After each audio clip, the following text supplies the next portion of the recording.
beasts that excel in strength guided the ark and preserved it from harm. Every moment during that frightful storm of 40 days and 40 nights the preservation of the ark was a miracle of almighty power.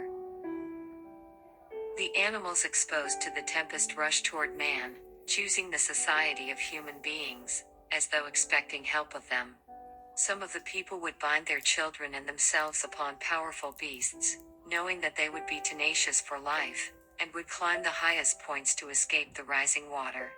The storm does not abate its fury. The waters increase faster than at first. Some fasten themselves to lofty trees upon the highest points of land, but these trees are torn up by the roots, and carried with violence through the air, and appear as though angrily hurled, with stones and earth, into the swelling, boiling billows. Upon the loftiest heights human beings and beasts would strive to hold their position until all were hurled together into the foaming waters, which nearly reached the highest points of land. The loftiest heights are at length reached, and man and beast alike perish by the waters of the flood. Anxiously did Noah and his family watch the decrease of the waters. He desired to go forth upon the earth again. He sent out a raven which flew back and forth to and from the ark.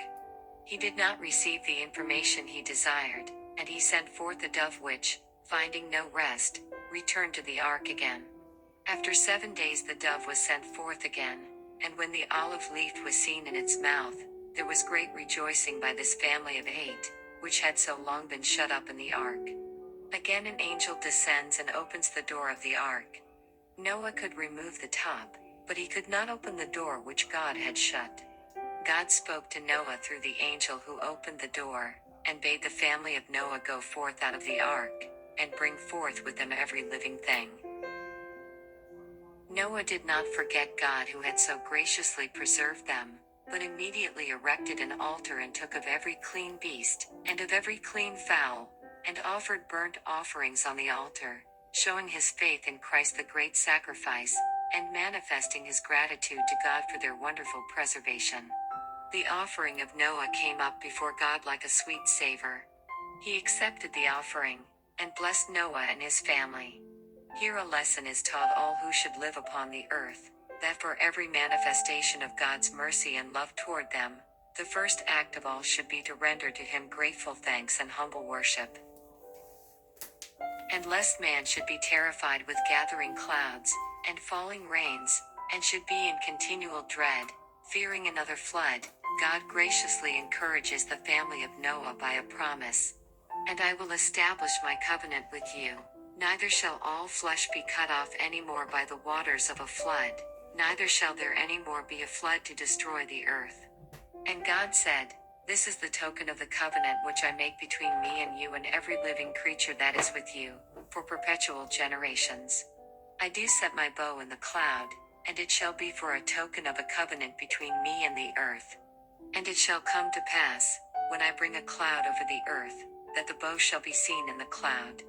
And the bow shall be in the cloud, and I will look upon it, that I may remember the everlasting covenant between God and every living creature of all flesh that is upon the earth. What a condescension on the part of God! What compassion for erring man, to place the beautiful, variegated rainbow in the clouds, a token of the covenant of the great God with man. This rainbow was to evidence the fact to all generations that God destroyed the inhabitants of the earth by a flood, because of their great wickedness. It was his design that as the children of after generations should see the bow in the cloud, and should inquire the reason of this glorious arch that spanned the heavens, that their parents could explain to them the destruction of the old world by a flood, because the people gave themselves up to all manner of wickedness, and that the hands of the Most High had bended the bow, and placed it in the clouds, as a token that he would never bring again a flood of waters on the earth. This symbol in the clouds was to confirm the belief of all, and establish their confidence in God, for it was a token of divine mercy and goodness to man, that although God had been provoked to destroy the earth by the flood, yet his mercy still encompasseth the earth. God says when he looketh upon the bow in the cloud, he will remember. He would not have us understand that he would ever forget, but he speaks to man in his own language, that man may better understand him. A rainbow is represented in heaven round about the throne, also above the head of Christ, as a symbol of God's mercy encompassing the earth. When man, by his great wickedness, provokes the wrath of God, Christ, man's intercessor, pleads for him, and points to the rainbow in the cloud, as evidence of God's great mercy and compassion for erring man, also the rainbow above the throne and upon his head, emblematical of the glory and mercy from God resting there for the benefit of repentant man. Every species of animals which God had created was preserved in the ark. The confused species which God did not create, which were the result of amalgamation, were destroyed by the flood. Since the flood, there has been amalgamation of man and beast, as may be seen in the almost endless varieties of species of animals, and in certain races of men. After Noah had come forth from the ark, he looked around upon the powerful and ferocious beasts which he brought out of the ark, and then upon his family numbering 8, and was greatly afraid that they would be destroyed by the beasts. But the Lord sent his angel to say to Noah, "The fear of you, and the dread of you, shall be upon every beast of the earth, and upon every fowl of the air, upon all that moveth upon the earth, and upon all the fishes of the sea. Into your hands are they delivered. Every moving thing that liveth shall be meat for you. Even as the green herb have I given you all things." Previous to this time God had given man no permission to eat animal food. Every living substance upon the face of the earth upon which man could subsist had been destroyed. Therefore God gave Noah permission to eat of the clean beasts which he had taken with him into the ark. God said to Noah, "Every moving thing that liveth shall be meat for you. Even as the green herb have I given you all things." As God had formerly given them the herb of the ground and fruit of the field, now, in the peculiar circumstances in which they are placed, he permits them to eat animal food. Yet I saw that the flesh of animals was not the most healthful article of food for man. The whole surface of the earth was changed at the flood. A third dreadful curse now rested upon it in consequence of man's transgression. The beautiful trees and shrubbery bearing flowers were destroyed, yet Noah preserved seed and took it with him into the ark, and God by his miraculous power preserved a few of the different kinds of trees and shrubs alive for future generations. Soon after the flood, trees and plants seemed to spring out of the very rocks. In God's providence seeds were scattered and driven into the crevices of the rocks, and there securely hid for the future use of man. The waters had been 15 cubits above the highest mountains. The Lord remembered Noah, and as the waters decreased, he caused the ark to rest upon the top of a cluster of mountains, which God in his power had preserved and made to stand fast all through that violent storm. These mountains were but a little distance apart, and the ark moved about and rested upon one, then another, of these mountains, and was no more driven upon the boundless ocean. This gave great relief to Noah and all within the ark. As the mountains and hills appeared, they were in a broken, rough condition, and all around them appeared like a sea of roiled water or soft mud. In the time of the flood the people, and beasts also, gathered to the highest points of land, and as the waters returned from off the earth, dead bodies were left upon high mountains and upon the hills, as well as upon the plains. Upon the surface of the earth were the bodies of men and beasts. But God would not have these to remain upon the face of the earth to decompose and pollute the atmosphere, therefore he made of the earth a vast burying ground. He caused a powerful wind to pass over the earth for the purpose of drying up the waters, which moved them with great force, in some instances carrying away the tops of the mountains like mighty avalanches, forming huge hills and high mountains where there were none to be seen before, and burying the dead bodies with trees, stones, and earth. These mountains and hills increased in size and became more irregular in shape by collections of stones, ledges, trees, and earth, which were driven upon and around them. The precious wood, stone, silver and gold, that had made rich and adorned the world before the flood, and which the inhabitants had idolized, was sunk beneath the surface of the earth. The waters which had broken forth with such great power, had moved earth and rocks, and heaped them upon earth's treasures, and in many instances formed mountains above them to hide them from the sight and search of men. God saw that the more he enriched and prospered sinful man, the more he corrupted his way before him. These treasures, which should have led man to glorify the bountiful giver, had been worshipped instead of God, while the giver had been rejected. The beautiful, regular-shaped mountains had disappeared. Stones, ledges, and ragged rocks appeared upon some parts of the earth which were before out of sight. Where had been hills and mountains, no traces of them were visible. Where had been beautiful plains covered with verdure and lovely plants, hills and mountains were formed of stones, trees, and earth, above the bodies of men and beasts. The whole surface of the earth presented an appearance of disorder. Some parts of the earth were more disfigured than the others. Where once had been earth's richest treasures of gold, silver, and precious stones, were seen the heaviest marks of the curse. And upon countries which were not inhabited, and those portions of the earth where there had been the least crime, the curse rested more lightly.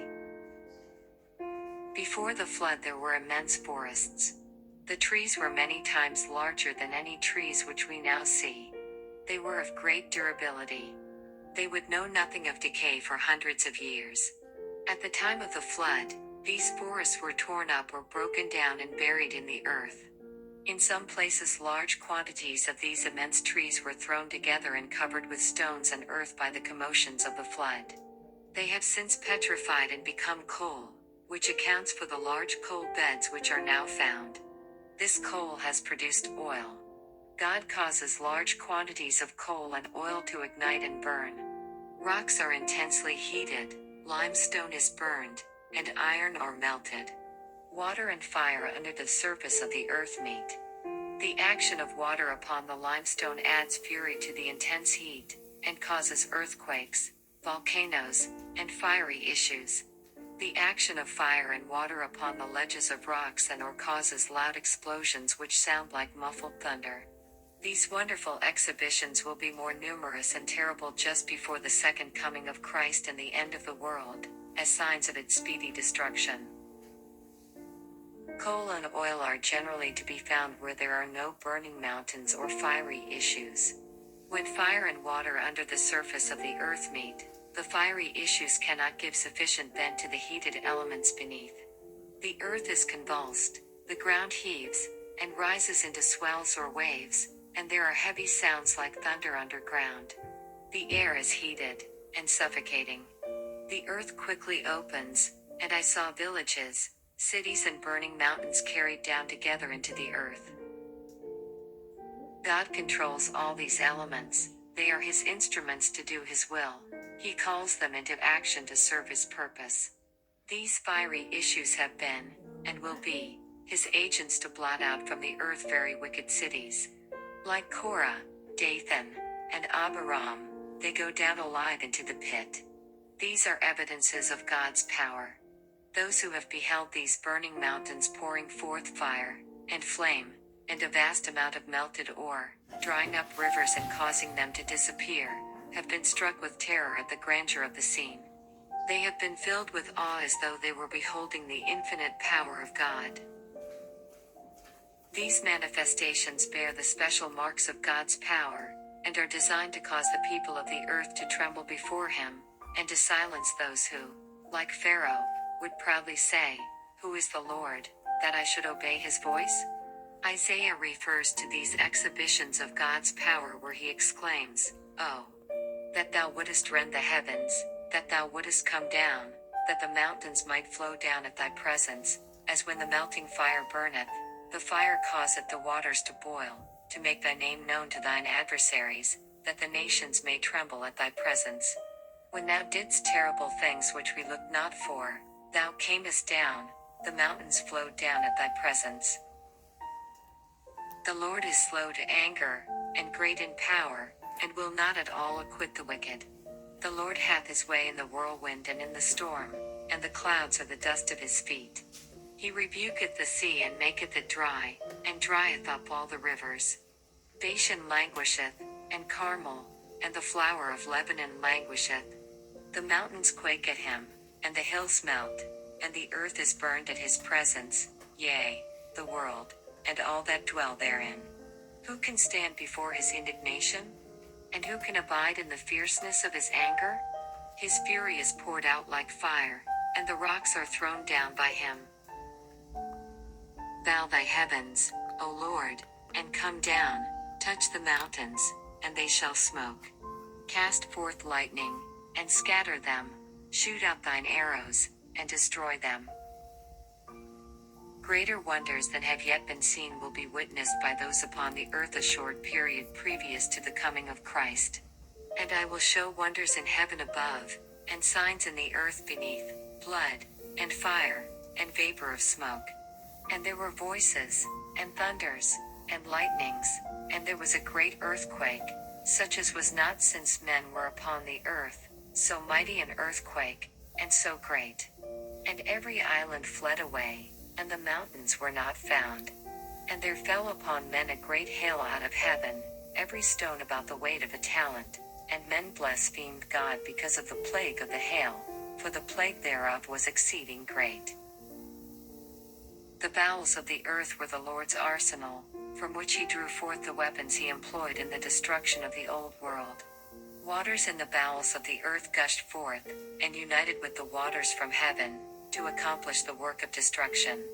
Since the flood, God has used both water and fire in the earth as his agents to destroy wicked cities.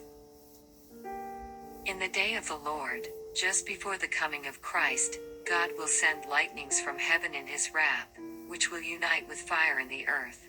The mountains will burn like a furnace, and will pour forth terrible streams of lava, destroying gardens and fields, villages and cities, and as they pour their melted ore, rocks and heated mud, into the rivers, will cause them to boil like a pot, and send forth massive rocks, and scatter their broken fragments upon the land with indescribable violence. Whole rivers will be dried up. The earth will be convulsed, and there will be dreadful eruptions and earthquakes everywhere. God will plague the wicked inhabitants of the earth until they are destroyed from off it. The saints are preserved in the earth in the midst of these dreadful commotions, as Noah was preserved in the ark at the time of the flood.